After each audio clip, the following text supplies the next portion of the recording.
Alors, nous voyons ici deux tests bibliques dans le livre de Luc chapitre 5, verset 27. Jésus est constaté après cela, et Jésus s'en alla et vit en passant un collecteur d'impôts nommé Lévi installé à son poste de péage. Il l'appela en disant « Suis-moi ».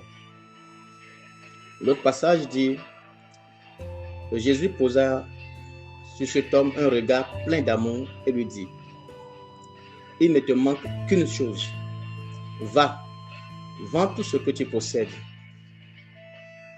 Donne le produit de la vente aux pauvres et tu auras un capital au ciel. Puis, viens et suis-moi. » Nous voyons ici Jésus qui parla avec un collecteur d'impôts, Lévi, qu'il a convié, il a invité à le suivre. Quand il l'a appelé, il dit « Suis-moi ». Donc l'appel a un but ici. Et cet homme aussi vit Jésus et demande à Jésus, je voudrais, qu'est-ce que je dois faire pour hériter le paradis, pour hériter le ciel? Que dois-je faire? Que dois-je faire? Que dois-je faire? Et il lui a répondu simplement, qu'est-ce que la Bible recommande? Qu'est-ce que la loi dit? Il a cité la loi, il dit, mais tu as, fais-le. Il dit, non, j'ai tout accompli déjà, j'ai fait tout cela. Jésus lui dit, ok, ce qui te manque, va vendre tout ce que tu as, le produit que tu auras, le résultat que tu auras, donne-le aux pauvres et tu auras une place au ciel. Et après cela, viens et suis-moi. Viens et suis-moi. Viens et suis-moi. Viens et suis-moi. Voyez ici, suis-moi. Ça veut dire déjà que Jésus-Christ étant venu sur la terre, son but est de venir appeler les gens après lui. Le premier, il dit au premier, viens sur moi. Il dit au celui-ci, viens sur moi. Il dit à Pierre, suis-moi. Tous ceux qu'il a rencontrés, il a dit, suivez-moi. Il s'est fait des personnes qui doivent le suivre. Et un suiveur, c'est un disciple. Un suiveur, c'est un apprenti. Un suiveur, c'est une personne qui a une orientation déjà, qui sait où il va. Alors, si Jésus a pour mission d'appeler les hommes, d'appeler les perdus, d'appeler les égarés, d'appeler les découragés, d'appeler ceux qui ont échoué, d'appeler les pécheurs en général à le suivre, cela nous pousse déjà à comprendre quel est le but de son arrivée sur terre, quel est le but de sa naissance, quel est le but de son existence, quel est le but de sa mort à la croix. Il est venu sur la terre afin que quiconque croit en lui ne périsse point, mais qu'il ait la vie éternelle. Donc le but de la naissance de Jésus, c'est de venir sur terre et donner le salut à l'humanité. Qu'à travers lui, l'humanité soit sauvée. Qu'à travers lui, l'humanité soit restaurée dans le plan originel de Dieu, dans le dessein de Dieu. Alléluia. Donc, il est important que nous comprenions simplement par ici que le but est un objectif que nous poursuivons. Le but, c'est la finalité, c'est la fin, vous voyez, d'une chose. Et lorsque nous parlons de ultime, ultime, ça veut dire dernier, final. C'est-à-dire le plus élevé possible. Donc, parler d'un but ultime, c'est dire le but élevé, le dernier but, le dernier objectif, la finalité de toute chose dans notre existence ou dans l'existence de Dieu ou dans le plan de Dieu pour nous est de sauver les hommes, est de ramener les perdus vers la maison de leur Père, est de réconcilier l'humanité avec Dieu le Père qui les a créés, bien qui nous a créés. Alléluia.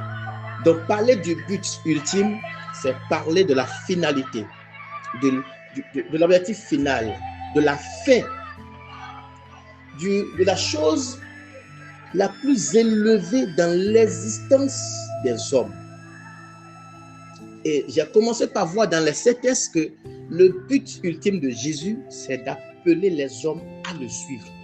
C'est de ramener les hommes vers lui, de centrer la foi des hommes sur lui, Il est venu sur la terre pour ramener le cœur des fils vers les pères, ramener le cœur des filles vers le Père, ramener le cœur de l'humanité vers Dieu, ramener l'homme dans le jardin sans péché.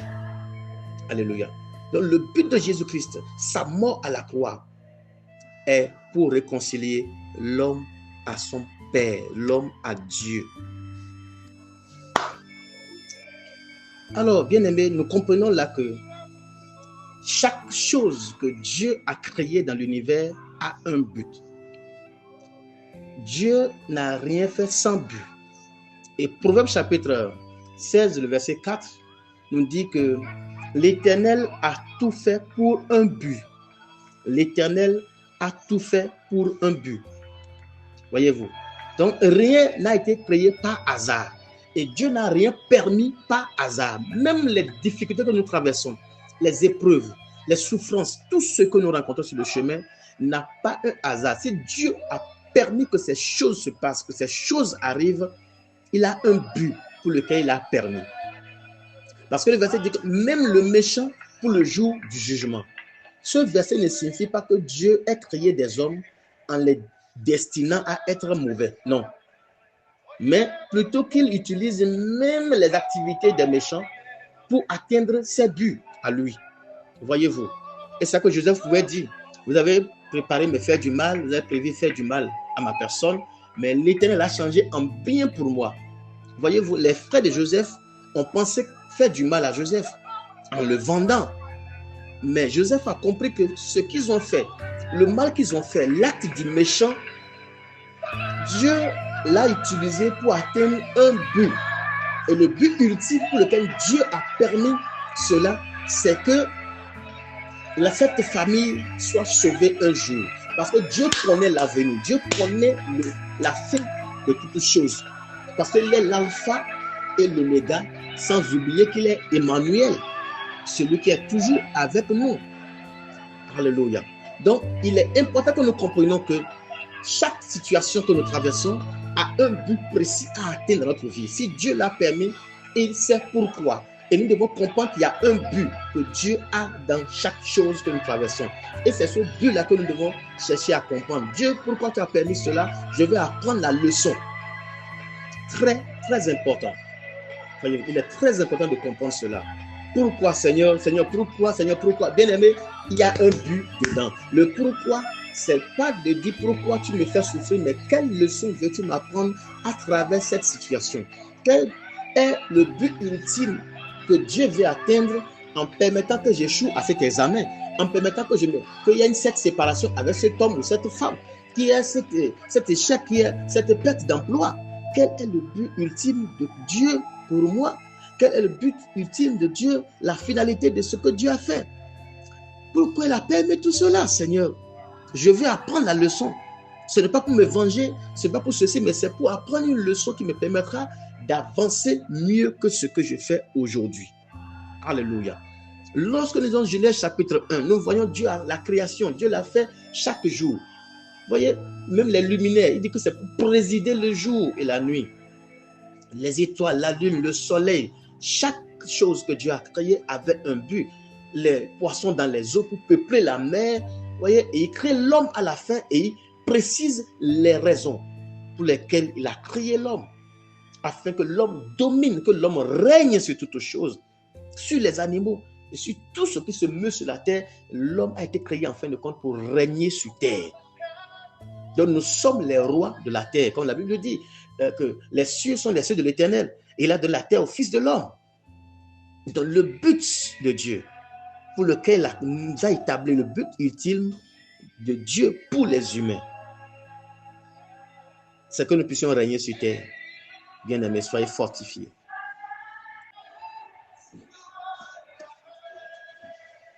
Ici, nous voyons simplement, sans beaucoup de questions, que Jésus était venu quand l'ange parlait à Marie. Il dit, c'est lui qui sauvera son peuple de son péché. Voyez-vous, ce enfant qui va naître vient pour sauver son peuple de ses péchés, pour sauver l'humanité du péché. Jésus est venu pour un but ultime. Les guérisons, les délivrances, tout cela qu'il a eu à faire, purifier les lépreux, ce sont les conséquences de la présence de Dieu. Mais le but ultime pour lequel il est venu, c'est pour réconcilier l'homme avec Dieu. Jésus est né afin d'être le sacrifice ultime aussi. Le sacrifice ultime, le sacrifice final pour réconcilier l'homme avec Dieu. Il a traversé le temps. Il a expérimenté tout ce que les hommes expérimentent. Il a vécu parmi nous, comme le dit, plein de grâce et de vérité pour permettre à ce que les hommes puissent savoir qu'il y a un homme aussi, mais qui est différent d'eux. Parce que lui, il est Dieu pleinement et homme pleinement. Mais le but ultime pour lequel Christ est venu sur terre, c'est pour réconcilier les hommes avec lui à travers son sacrifice ultime à la croix. Par la mort et sa résurrection, Jésus nous réconcilie avec le Père. Car Dieu a tant aimé le monde qu'il a donné son Fils unique afin que quiconque croit en lui ne périsse point. Donc le but pour lequel Christ est mort à la croix, que Dieu a donné son Fils, c'est pour le salut. C'est pour sauver notre âme de la mort éternelle, afin que nous ayons la vie éternelle. Viens et suis-moi, c'est pour avoir la vie éternelle. Nous ne sommes pas sauvés pour servir. D'abord, nous sommes sauvés pour vivre l'amour, pour vivre dans la présence du Père. On n'a pas un enfant. Nous n'avons pas un enfant d'abord. Nous ne cherchons pas, en tant que mari et femme des humains, nous ne faisons pas les enfants pour nous servir. Nous faisons les enfants pour vivre dans l'amour en communion avec ces enfants-là. Donc Dieu a donné Christ. Christ est mort à la croix pour sauver l'homme afin que l'homme vive avec Dieu dans sa présence éternellement. Dieu venait visiter Adam et Ève dans le jardin avant le péché. Et que Dieu avait besoin de la communion avec les hommes. Et c'est pour ça, pour renouer, pour rétablir cette communion, il sacrifie son Fils ultime qui a payé le prix pour nos péchés afin que nous puissions avoir cette bonne relation avec le Seigneur. Que le Seigneur Dieu Tout-Puissant fortifie chacun de nous. Dieu a créé toutes choses pour un but, même les situations, même les problèmes, tout ce qui nous arrive, tout ce que nous traversons a un but précis. Alors, bien-aimés, n'hésitez plus, ne doutez plus de tout ce que vous traversez, de tout ce que vous vivez, toutes les circonstances, même si c'est le diable qui l'organise, Dieu tire toujours son intérêt dedans. Et je dis souvent une chose, je dis, Dieu est toujours derrière l'histoire des humains. Et Dieu contrôle l'histoire des humains. Donc, il n'y a pas ce que vous traversiez qui ne soit pas au contrôle du Seigneur. Il voit tout, il sait tout, il comprend tout, il connaît tout. Mais nous, les humains, nous ne pouvons pas tout comprendre. Parce que, il fait quoi? Il a fait toutes choses pour un but, même le méchant pour le jour du malheur, pour le jour du jugement. Voyez-vous, pas qu'il a créé les hommes pour être méchants, non. Mais les méchants qui existent, qui sont devenus méchants par eux-mêmes, Dieu permet ça aussi afin d'atteindre un objectif que nous, les humains, nous ne pouvons pas comprendre parce que nous sommes limités dans notre intelligence. Et Dieu est l'intelligence suprême. Donc, le but de Dieu pour notre vie, c'est que nous soyons sauvés. Ce monsieur demande, que dois-je faire pour hériter la vie éternelle, pour hériter le paradis éternel? Il lui a dit, mais suis les commandements. Il dit, j'ai observé tous ces commandements. Il dit, maintenant, va vendre tout ce que tu as. Viens et suis-moi. Ah! Ça veut dire que pour atteindre un but, qui est le but ultime, il y a des exigences. Pour atteindre un but, il y a des lois à observer et une marche rationnelle à suivre. Alors, nous allons voir quelques exigences, quelques marches, quelques lois à observer afin d'atteindre le but ultime de Dieu pour nous sur terre. Alors, bien aimé, je voudrais... merci Saint-Esprit. Merci Saint-Esprit. Merci Saint-Esprit. Merci Saint-Esprit. Merci Saint-Esprit. Merci Saint-Esprit. Il dit à cet homme, à Lévi, suis-moi. Il dit à cet homme, suis-moi. Il a dit à Pierre, suis-moi, je te ferai pêcheur d'hommes. Vous voyez, il a appelé Pierre, suis-moi. Suis-moi d'abord et je te ferai. Donc, il y a un but de l'appel. La raison pour laquelle il a appelé Pierre, c'est pour faire de lui, non seulement pour l'avoir avec lui. La Bible déclare qu'il a choisi les 12 pour les avoir avec lui. If God choose you, Excusez, si Dieu t'a choisi, c'est pour que tu sois avec lui. Pas d'abord pour aller jouer la guitare, pas pour aller faire le piano, pas pour aller chanter, pas pour aller prêcher, pas pour faire autre chose, c'est pour que tu sois avec lui dans son intimité. My God. L'intimité avec Dieu. Le but ultime, c'est que nous soyons dans l'intimité, dans une alliance, dans une vie de sainteté, dans une vie de communion, dans une vie d'attention, une vie d'amour avec le Seigneur. C'est ça d'abord la première raison, le but ultime, la finalité du sacrifice de Dieu, de l'arrivée de Christ sur terre, de sa mort, de sa résurrection, c'est que nous puissions vivre avec lui. Il choisit les 12 pour les avoir avec lui. Si Dieu vous a choisi, c'est pour vous avoir avec lui. Si vous avez la grâce d'entendre l'évangile, de vous convertir, c'est pour vous avoir avec lui. Bien aimé, ce n'est pas d'abord aller prêcher. Non. C'est d'abord l'intimité avec le Seigneur. Vivre sa présence, vivre son amour. Être en mesure de l'expérimenter, cet amour. Être dans sa présence. C'est ça le but ultime. C'est pourquoi Jésus a souffert à la croix. C'est ça. Bien aimé dans le Seigneur. C'est ça d'abord. C'est pourquoi il est très important de comprendre que si nous avons la grâce, la chance, l'opportunité d'entendre l'évangile et de croire, c'est d'abord pour être avec lui. C'est pour être avec lui. C'est pour lui appartenir. C'est pour marcher avec lui. Être à ses côtés tous les jours. Et c'est ce qu'il a fait avec les disciples. Il les avait avec lui. Et il les enseignait. Il l'écoutait, vivait cet amour. Et il les enseignait les principes du royaume. Et c'est plus tard qu'il les envoya maintenant comme ses prédicateurs. Alléluia. Donc le but ultime pour lequel il est venu sur terre, c'est pour les avoir avec lui. Pas seulement sur terre, mais aussi dans les cieux. Alors, je disais tantôt que pour atteindre un but ultime, il y a des lois à observer. Il y a une marche rationnelle à suivre. Il y a une démarche. Et la première démarche, c'est de quitter un point A et d'aller à un point B qui est d'abord suivre.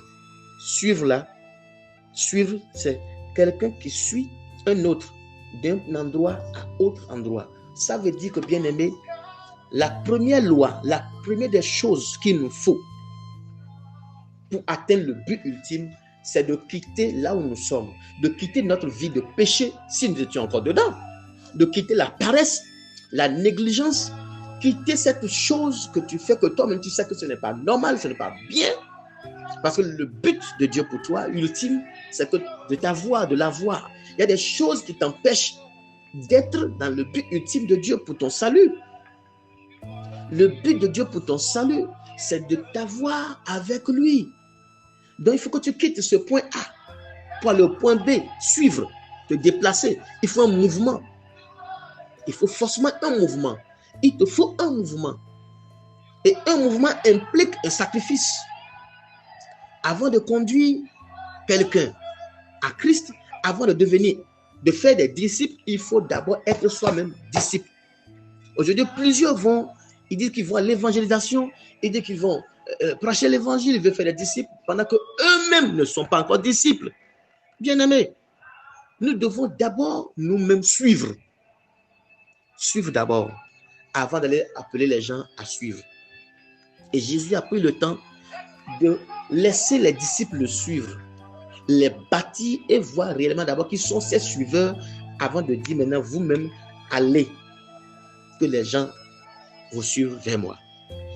Voyez-vous, il est très important de comprendre cela, que suivre la première loi, c'est de se déplacer. Donc quitte ton péché, déplace-toi de cet endroit-là, de cette vie de péché, de négligence, de paresse, d'impolitesse, de manquement à l'endroit des aînés, à l'endroit des parents. C'est une loi. Déplace-toi de ce monde-là, de cet ami qui t'induit dans les erreurs, de ce frère qui t'induit dans l'erreur. Il faut quitter cet endroit-là si tu veux vraiment vivre le but ultime de Dieu pour toi, dans cette intimité avec le Seigneur. C'est très, très important. Avant d'évoluer, l'exigence, la première loi, c'est d'accepter de te déplacer. Il faut faire mouvement. Il faut quitter l'endroit où tu es. Dans cette position où tu es, cette position n'est pas bonne pour que tu sois dans l'intimité, dans le but ultime de Dieu pour ton existence sur terre. Alors, lorsque nous lisons Jean chapitre 16, Jean 14, le verset 1er à 3, Jésus dit ceci, que votre cœur ne se trouble point, croyez en Dieu, croyez aussi en moi. Il y a beaucoup de demeures dans la maison de mon Père. Si ce n'était pas le cas, je vous l'aurais dit. Je vais vous préparer une place. Et puisque je vais vous préparer une place, je reviendrai et je vous prendrai avec moi afin que là où je suis, vous y soyez aussi. Alléluia. Voyez-vous toujours, là où je suis, suivez-moi. Maintenant, ils l'ont suivi. Il les a préparés, il les a formés, il les a confiés une mission à accomplir. Et cette mission, toujours, c'est la même mission qu'il a faite. Mais lui, il est venu d'abord poser le fondement de cette mission, qui est d'abord le sacrifice qu'il a eu à faire, qui permet aux autres d'aller dire, il a déjà payé le prix, venez, croyez et vous êtes sauvés. Et avant de partir, il leur dit, moi je vais partir. Préparez une place pour vous dans les cieux. Bien aimé, une parenthèse. Ça veut dire quoi? Il n'y avait pas de place pour l'homme dans les cieux. Dieu a créé la terre pour les humains. Il a fait l'homme sur la terre, pas pour le ciel.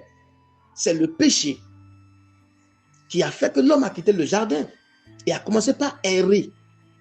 Maintenant que Dieu a trouvé le plan de réconcilier l'homme avec lui, de renouer cette alliance avec lui, il voit que même s'il les réconcilie avec lui et qu'il les laisse toujours sur la même terre, ça va toujours échouer. Mais vous comprenez déjà, avec nous, le temps que nous sommes sur cette terre-là, la terre et la rouille sont là. La corruption est là autour de nous. Donc Jésus prévoit retourner vers le Père, préparer une place là-bas, là-haut, pour ceux-là qui auront cru en lui. Pour ceux-là qui auront cru en lui. Voyez-vous. Donc, il a préparé non seulement qu'on le suive ici sur la terre, mais qu'on puisse le suivre aussi dans les cieux, qu'on soit avec lui pour l'éternité. Oh, la raison de ma joie de le suivre, c'est que j'attends quelque chose. J'espère une chose, sa présence pour l'éternité. Bien aimé, si votre but ultime sur la terre, votre but ultime dans la marche avec le Seigneur n'est pas d'être avec lui pour l'éternité, c'est du gâchis, c'est perte de temps, c'est je ne sais pas, c'est mourir quoi. Le but pour lequel vous êtes venu à l'église, ce n'est pas les bâtiments. L'église, c'est le rassemblement de ceux-là qui ont été choisis, qui ont été mis à part. C'est ça. Nous sommes l'église de Dieu, les choisis de Dieu, les mis à part. Donc, si il dit, je m'en vais préparer une place pour vous. Je m'en vais préparer une place pour vous. Donc, il n'y a pas de place là-bas. Et pour ceux qui sont pressés d'aller au ciel, pardonnez, attendez un peu. Je vous en prie, attendez un peu. Si Jésus finit de préparer la place, il vient nous chercher. Amen. Soyez fortifiés. Alors, le but ultime, il dit, je m'en vais préparer une place pour vous. Et là où j'y serai, là où je suis là, vous allez rester avec moi aussi. Donc, le but ultime ne s'est pas arrêté sur la terre, de le suivre. Mais il est parti préparer encore une place dans les cieux pour qu'après notre mission sur terre, nous puissions le rejoindre dans le paradis éternel qu'il prépare pour nous, pour notre séjour éternel. Voyez-vous, prépare une place pour nous pour un séjour de 7 ans, selon l'eschatologie. Pour un séjour de 7 ans. Et après ce séjour, nous allons revenir encore sur la nouvelle terre, bien sûr. Donc, nous ne sommes pas là pour parler de ça pour le moment. Nous parlons du but ultime. Donc, le but ultime pour lequel Dieu a envoyé Jésus sur la terre et pour lequel nous aussi nous sommes encore sur terre, pour notre existence ici, c'est d'abord travailler à être toujours avec lui. À être toujours. Donc, n'oublions pas que nous allons vers une destination que Jésus est en train de préparer. S'il tarde à venir, continuons par marcher en espérant qu'il reviendra un jour nous chercher. S'il ne revenait pas, il va revenir différemment. Chacun aura son temps de retour de Jésus. Si tu meurs, c'est que Jésus est revenu te chercher toi. Mais garde la foi, garde, espère toujours Garde l'espérance. La foi est une ferme assurance des choses qu'on espère. Et la chose la plus importante que nous espérons, c'est la vie éternelle. C'est être enlevé de ce monde de péché et vivre dans un monde de sainteté pour l'éternité, sans péché. Gloire à Jésus. C'est l'important. Donc j'ai dit qu'il y a des exigences, c'est de te déplacer. Déplace-toi. Tu as cru, tu es déjà sauvé, ou tu n'as pas encore donné ta vie à Jésus, c'est le moment de donner ta vie à Jésus. Parce que le but ultime de ta création, c'est que tu puisses non seulement respirer, mais aussi appartenir au Seigneur pour toujours. Et après cela, il y a l'appartenance pour l'éternité. Et c'est le plus important pour lequel nous poursuivons toujours, lire les Écritures chaque jour, nous fouillons chaque jour, nous cherchons chaque jour. Jésus allait au ciel et il révèle aux disciples la destination finale, le but final pour lequel il allait au ciel. Cette destination, c'est le ciel. Et en tant qu'enfant de Dieu, en tant que suiveur, en tant que disciple, nous devons savoir pour quelle destination nous faisons tout le sacrifice que nous faisons aujourd'hui. Pourquoi vous allez à l'église, vous dépensez votre argent pour le déplacement, pour prendre des amis, prendre vos motos pour aller à l'église, pourquoi vous chantez à l'église, pourquoi vous priez, pourquoi vous jeûnez, pourquoi vous êtes des prédicateurs, pourquoi nous sommes pasteurs, pourquoi nous faisons ci, pourquoi nous faisons ça. Nous devons savoir que tout cela, notre espérance, c'est le ciel, c'est la vie éternelle, c'est le paradis éternel. Jésus a fait 3 ans et demi de ministère, mais ça n'a pas arrêté son but. Son but, c'est de sauver l'humanité. C'est de sauver l'humanité. Et jusqu'à aujourd'hui, malgré les batailles, les combats, les luttes contre ça, ça évolue, ça marche. Pourquoi? Parce qu'en était sur terre, sa vision était gardée pure jusqu'à la fin. Donc, bien aimé, si tu peux garder la vision pure, te déplacer de là où tu es et prendre le chemin qu'il faut prendre, en gardant le regard sur la vie éternelle, que tu poursuis le ciel, quels que soient les vents et les tempêtes, tu vas y arriver. Tu vas y arriver dans le nom de Jésus. J'attache. Alors, je poursuis. En tant qu'enfant de Dieu, en tant qu'homme sur terre, notre espérance, c'est le ciel, c'est la vie éternelle, c'est le paradis, c'est la paix éternelle avec Dieu. Alors, je disais qu'il y a une démarche, il y a des lois à suivre. Et si nous sommes déjà dans l'église, nous sommes déjà sauvés, nous sommes déjà enfants de Dieu, nous vivons déjà avec le Père. Notre papa et nous sommes en communion. Nous avons commencé à grandir avec lui, nous n'avons pas marché avec lui. Et l'enfant commence pas à grandir, l'enfant commence pas à faire les béabas, il marche, il se lève, il commence à marcher très bien, il commence à parler, il commence par faire, communier avec le parent. Et le parent sait que mon enfant a grandi, cet enfant doit devenir utile à la maison. Alors si l'enfant devient utile, d'abord, la joie qu'il a menée d'abord à sa naissance, c'est-à-dire une utilité. Sa présence est bonne. Il fait beaucoup de choses dans la maison, mais quand il grandit, on lui confie des responsabilités. Jésus a eu les disciples et les a eus avec lui pendant 3 ans, 3 ans et demi. Mais à un moment donné, il faut laisser l'enfant prendre la relève. Et Jésus a donné la relève aux disciples et il est parti. Il dit, allez et faites de toutes les nations des disciples. Parce qu'eux-mêmes sont devenus disciples, des suiveurs. Ils sont devenus l'image de Christ, des représentants de Christ, les ambassadeurs de Christ sur la terre. Alors, à leur tour d'aller faire aussi des ambassadeurs, d'apporter la nouvelle de la résurrection de Christ, la nouvelle de sa mort, de sa résurrection à l'humanité. Voilà. Donc, quand ça a été ainsi, ils doivent continuer la mission, comme le Seigneur a recommandé ça. Ils doivent aller maintenant partager l'évangile. Ils doivent aller servir. Donc, si nous sommes déjà dans le royaume, nous sommes déjà dans la maison, nous sommes enfants de Dieu, nous devons servir.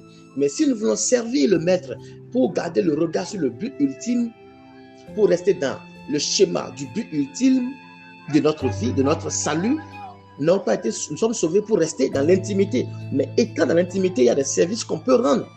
Et c'est ce service-là qui nous pousse à chanter, à louer, à célébrer, à aller évangéliser. Mais ceci doit se faire à la manière de Jésus, c'est-à-dire selon la volonté du Père. Et livre de Jean, chapitre 5, verset 30, Jésus le dit. Jésus l'a dit. Il dit, pour moi, je ne peux rien faire de mon propre chef. Je juge seulement comme le Père me l'indique. Voyez-vous. Et mon vindicte est juste, car je ne cherche pas à réaliser mes propres désirs, mais à faire la volonté de celui qui m'a envoyé. Donc, bien aimé, si nous voulons servir le Seigneur, nous voulons marcher dans ce but ultime de notre salut, de notre délivrance, de notre arrivée dans la maison du Père, si nous voulons vraiment servir le Seigneur, on doit le faire selon lui, selon son schéma, selon ses ordres, selon sa volonté, selon ce qu'il nous dit de faire, selon l'image qu'on a vue. Dieu dit à Moïse, fais selon l'image que tu as vue sur la montagne. Est-ce que nous servons le Seigneur selon le schéma qu'il nous a donné? Dieu t'a appelé, il a donné la grâce de jouer au clavier. Joue-le pour sa gloire, pas pour tes objectifs, selon sa volonté. C'est pour que tu joues pour faire du bien à sa personne. Tu joues bien la guitare, la vraie fantaisie. Tu joues bien la guitare pour plaire à la jeune fille là. Non, pour plaire au Seigneur. C'est pour plaire au Seigneur. C'est pas pour plaire aux parents. Tu ne joues pas pour plaire au pasteur. Non. Pour plaire d'abord à Dieu. C'est le but ultime pour lequel tu joues. Si tu joues à la guitare, au clavier, tu chantes, tu prêches, c'est pour plaire au Seigneur. C'est pour t'avoir avec lui qui t'a sauvé. Donc tu dois faire tout pour lui plaire, pour être toujours avec lui. Donc il est très important de comprendre que nous ne pouvons pas atteindre le but ultime de Dieu dans notre vie, dans notre service, dans notre marche avec lui, si nous ne sommes pas prêts à le faire selon sa volonté. Ce service ne doit pas se faire selon nos envies, selon nos désirs, selon nos buts personnels, mais selon le Père. Le chant que tu dois chanter, les notes que tu es en train de jouer, c'est pour plaire au Seigneur. Le répéteur que tu prépares pour chanter le dimanche doit être selon l'inspiration, selon ce qui va plaire au Seigneur, pas ce qui va plaire d'abord au peuple. La volonté de qui fais-tu dans le service, bien-aimé? Nous devons servir le Père pour lui, pour le plaire d'abord. Nous nous habillons pour le plaire d'abord, pas pour plaire à ceux qui sont devant nous, mais nous nous habillons, nous portons ce qui plaît au Seigneur. Nous nous coiffons pour plaire d'abord au Seigneur. Ma coiffure, c'est pour plaire au Seigneur, pour lui dire, tu m'as donné de belles chevelures et je l'entretiens, je prends soin de ça. Ce n'est pas pour plaire d'abord à mon mari ni à ma femme. Donc le but ultime de mes tresses, des yéyés que je fais, de tout ce que je porte, doit être d'abord pour la volonté de Dieu, pour lui plaire. Donc nous devons servir le Seigneur dans le but de plaire à sa personne. Donc le but ultime de Dieu, dans tout ce que nous faisons, dans le service que nous rendons, c'est d'abord selon sa volonté. Et Jésus, même face à la coupe de la douleur, à Gethsémani, il dit toutefois que ta volonté soit faite. Mais des fois, il y a des choses que Dieu vous demande de faire et humainement parlant, c'est quasiment impossible. Humainement, ce n'est pas normal. Humainement, c'est bête. Mais parce que vous savez que c'est la volonté du Père, vous le faites. Va dans tel village, va dans telle localité, va faire ceci. Prends telle chose, donne à telle personne. Prends cette somme, fais une offrande avec. Achète ceci, donne ça au pasteur. Prends ça là et va donner à tel frère. Soutiens telle personne. Prie pour telle personne. Encourage telle personne. Tout ce que tu fais, tu le fais parce que tu sais que ça, c'est dans la volonté de Dieu. Même quand tu n'as pas le temps, tu n'as pas les moyens, tu n'es pas disponible, tu fais un sacrifice parce que tu sais que le but ultime, c'est de plaire au Seigneur, de marcher pour aller vers la vie éternelle. Il y a des services qui sont difficiles, qui sont même impossibles d'avoir pour l'homme. Mais à cause de l'amour, on l'accepte. Parce que nous aimons le Seigneur. Nous aimons le Seigneur. Nous l'aimons et nous le faisons pour sa gloire. Et je vais finir par aborder le troisième point, la troisième partie que j'appelle l'objectif, c'est-à-dire, je peux dire. Alors, frères et sœurs, bien-aimés dans le Seigneur, serviteurs de Dieu, servants de l'Éternel, soyez fortifiés. Je vais aborder cette dernière partie pour nous dire que dans la marche vers le but ultime, il y a des obstacles qui nous arrivent. Il y a des situations qui se posent à nous, des situations qui, des fois, tentent à nous décourager, tentent à nous bloquer dans la marche vers le but ultime.